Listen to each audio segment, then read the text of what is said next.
তো এখানে একটু লাল শাক আনিয়েছিলাম আর আজকে একটু কচুর লতি বানাবো ভাবছি। আজকাল মানে যেটা আমি দেব না। নমস্কার সকলকে, সুপ্রভাত, কেমন আছেন সবাই? তো আজকে এখন বাজছে সকাল 10টা। সুধা অন্যান্য দিন 10:30 11টার আগে ঘুম থেকেই ওঠে না। আজকে ওর কোনো কারণবশত 8টা নাগাদ ঘুম ভেঙে গেছে। আর ঘুম ভেঙে যেতেই সকাল থেকে বাইরে বেরোবে বলে ও বায়না ধরেছিল। তো ব্রেকফাস্টের পর আমি ওকে নিয়ে এখন এই বাইরেটায় বেরিয়েছি। 4th জুলাই ছিল যেহেতু কিছুদিন আগে, তো এই 4th জুলাইয়ের ফ্ল্যাগ বাড়ির সামনে দেওয়া ছিল, সেগুলোই ও তুলে তুলে নিয়ে আসছে আর খেলছে এখানে। স্কুটার বার করে দিয়েছি, ওকে হেলমেট পরিয়ে দিয়েছি। ওর আজকে স্কুটারে মন নেই, হাওয়া দিচ্ছে আর এই ফ্ল্যাগগুলো খুব সুন্দর হাওয়ায় উঠছে, এতেই ওর আনন্দ। যাও খেলো শুধু। আমাদের বাড়ির সামনে যে ফ্ল্যাগটা ছিল, ও প্রথমে বাইরে বেরিয়েই আগে ওটা তুলে নিয়েছে।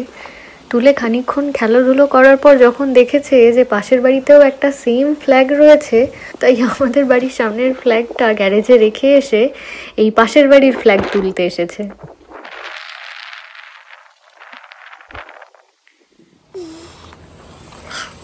খুব রোদ্দুর বাইরে, জল তেষ্টা পেয়ে গেছে। এখন গরমের ছুটি চললেও এই বেলার দিকটা এত রোদ্দুর হয় যে বাচ্চাদের দেখাই যায় না পাড়াতে। প্রায় সেই একদম সন্ধ্যের পর 7:30 8টার পর বাচ্চাদের তবু একটু দেখা মেলে। এই সময়টা খুব একটা বাইরে, তাই সুধাকে বারও করি না রোদ্দুরের জন্য, কিন্তু আজকে আর রাখতে পারলাম না ঘরের মধ্যে। রোদ্দুরের মধ্যে এবার ও এক্সস্ট হয়ে গেছে, আর বাইরে থাকবে না। চলো, open the door, open the door. বাইরে তো চলো, টেক অফ ইউর শুজ। হ্যাঁ, take off your shoes, take it of.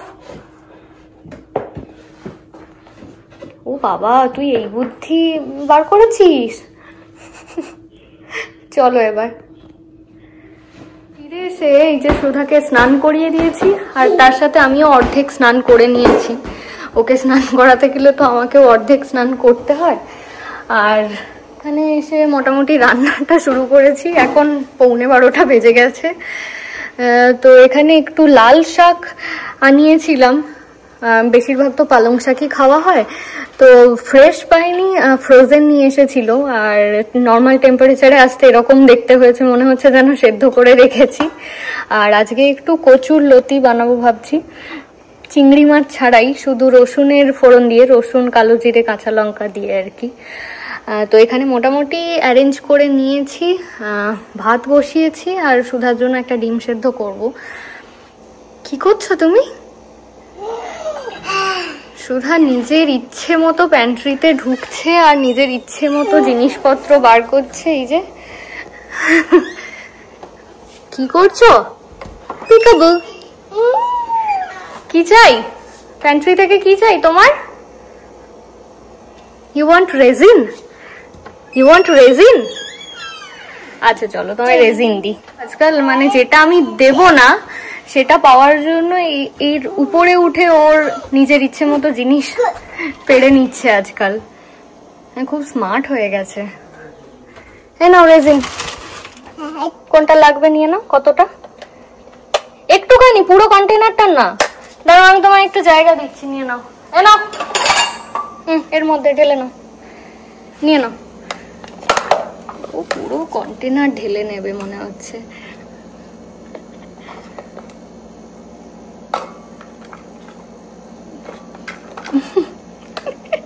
ঠিক আছে, এতটুকুই ঠিক আছে। বন্ধ করে দাও এবার, ক্লোজ ইট।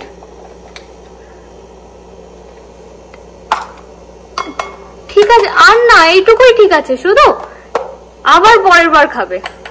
ক্লোজ ইট। সুধা ওর পছন্দ মতো যতটা প্রয়োজন নিয়ে চলে গেছে। এবার আমি একটু রান্না করে নিই। প্রথমে ওই লাল শাকে বাদাম আর বড়ি দেবো বলে ভেজে তুলে নিচ্ছি। আগে কচুর লতিটা বানিয়ে নেব, তারপর লাল শাকটা বানাবো। আর দুটোতেই তো রসুন কালো জিরে ফোড়ন লাগবে। তো আর যা কাঁচা লঙ্কা আছে আমার মনে হয় সব কটা দিলে সুধা খেতে পারবে না, তো একটা দুটো করেই দিতে হবে। সুধার জন্য তুলে রেখে অল্প করে তারপর আমরা আমাদের জন্য শেষে 2-1টা কাঁচা লঙ্কা এক্সট্রা দিয়ে দেব।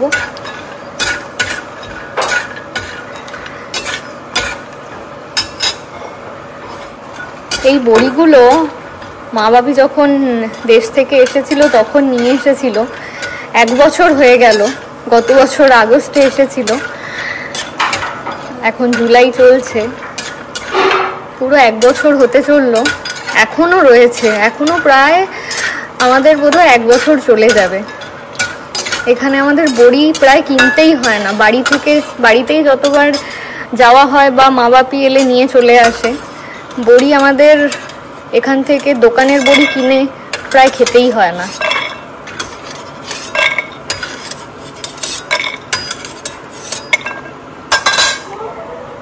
আর আলাদা করে তেল দিচ্ছি না, এই তেলের মধ্যেই একটু কালো জিরে আর রসুনের ফোড়ন দিচ্ছি, আর 1টা কাঁচা লঙ্কা দিলাম আপাতত সুধার জন্য। ফোড়নটা ভেজে নিয়ে ওই কচুরলতিগুলো দিয়ে দেব। এই ফ্রোজেন থাকার পর নর্মাল টেম্পারেচারে আনলে না এমনি নরম হয়ে যায়, আলাদা করে আমার মনে হয় এটা সেদ্ধ করতে লাগবে না। যে অবস্থা হয়েছে আলাদা করে সেদ্ধ করলে গলে যাবে একদম। ফোড়নটা ভাজা হয়ে গেছে, এই কচুরলতিগুলো দিয়ে দিলাম।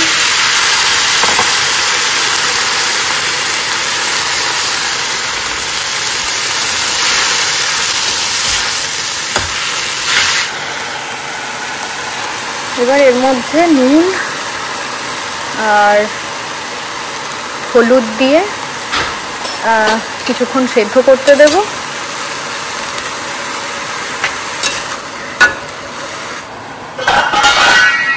সেদ্ধ করতে দিয়ে আমি এবার একটু সুধার সাথে খেলে আসি। ও বারবার আমাকে ডাকতে আসছে, চলো খেলবো এবার তোমার সাথে, লেটস গো। চলো তুমি এখানে, আমি অনেকটা করে দিয়েছি, এবার তুমি করো। তুমি করবে না?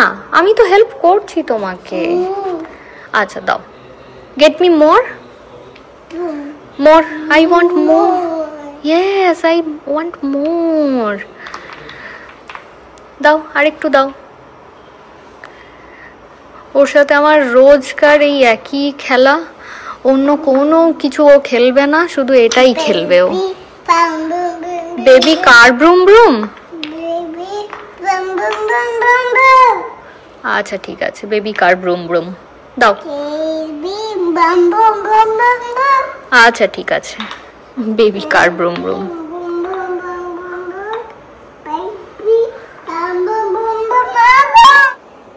না, খুব ভালো হচ্ছে, খুব ভালো হচ্ছে। ওয়াও, ও নো। এখানে সেদ্ধ হয়েই এসেছে, আর আমি পেঁয়াজ দেওয়ার কথা আসলে ভুলেই গেছি, তাই অল্প একটু পেঁয়াজ কেটে এখনই দিয়ে দিচ্ছি, তাহলে কচুরলতির সাথে এটাও ভাজা হয়ে যাবে। আবারও কিছুক্ষণের জন্য চাপা দিয়ে দিচ্ছি। এখানে হয়ে গেছে, খুব বেশি আর মাখছি না, সুধা দেখে যদি না খেতে চায় সেই জন্য গোটা গোটা রাখছি একটু।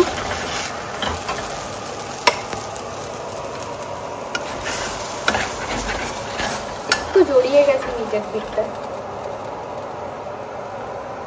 ফ্রেশ হলে সেদ্ধ করতে হয়, এটা তো ফ্রেশ না। এবং আমি যেটা বললাম আগে যে ফ্রোজেন ছিল বলে নর্মাল টেম্পারেচারে আসার পরেই কিরকম নেতিয়ে গেছে, আর এটা সেদ্ধ করার প্রয়োজন পড়লো না।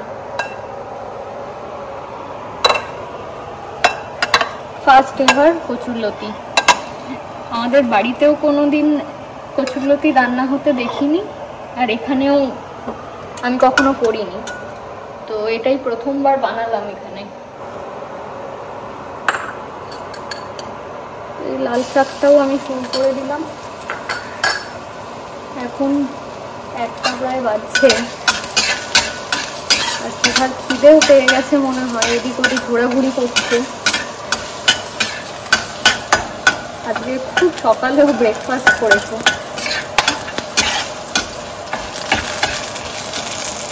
শাকগুলো এখানেই ঘেঁটে গেছে, আমি জানি না আমি কি করে ম্যানেজ করব।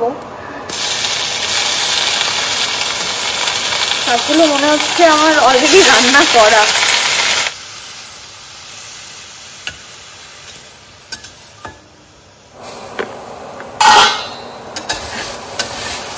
লাল শাকটাও ভাজা হয়ে গেছে। আর সুধা কখন থেকে অপেক্ষা করছে ও লাঞ্চের জন্য। আমি এবার বড়ি আর বাদামটাও দিয়ে দিচ্ছি।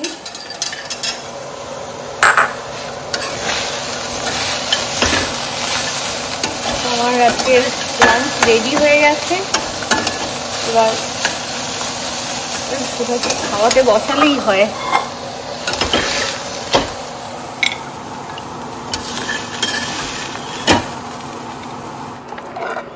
সুধার লাঞ্চ রেডি, আর সুধা অপেক্ষা করছে অনেকক্ষণ থেকে। আচ্ছা এই নাও, এই নাও your egg, take little bite, শুধু বেশি don't take big bites, okay? কি করে হবে এরকম করে গিলে নিলে? শুধু chew your food first, then swallow. চিবিয়ে চিবিয়ে খেতে হয়। সুধা লাঞ্চ করতে করতেই ওর ঘুম পেয়ে গিয়েছিল, চেয়ারে বসে বসে ঢুলছিল। তাই ওর খাওয়া দাওয়া হয়ে যেতে ওকে জামা কাপড় চেঞ্জ করিয়ে ঘুম পাড়িয়ে দিয়ে আমি স্নান করতে গিয়েছিলাম। এই স্নান টান করে আসছি, এখন প্রায় 2:30 বেজে গেছে। তো এবার গিয়ে খাওয়া দাওয়া করব। তাহলে চলুন আজকের ব্লগটা এখানেই শেষ করলাম। দেখা হচ্ছে খুব শিগগির আবার পরের ব্লগে। আপনারা সবাই খুব ভালো থাকুন, সুস্থ থাকুন। নমস্কার।